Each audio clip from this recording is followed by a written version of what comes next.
Hey guys, praise lord, హల్లెలూయా. ఈ రోజుల్లో చాలా మంది వారి ఇష్టానుసారంగా దేవుని యొక్క పుట్టుక గురించి మాట్లాడుతూ ఉన్నారు.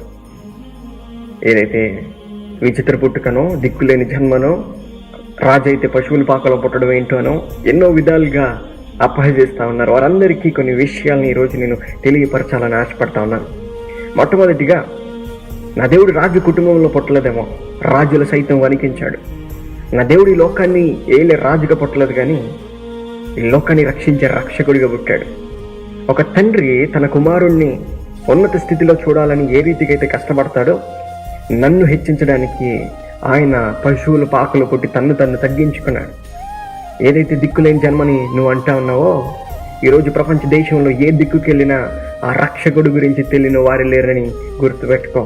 ఏదైతే విచిత్ర జన్మని నువ్వు అంటా ఉన్నావో, విచిత్ర జన్మ కాదు, కానీ విడుదల కలిగించే జన్మని జ్ఞాపకం చేసుకో.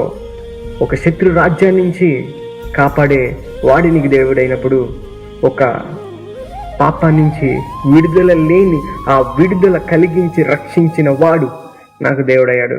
ఆమేన్.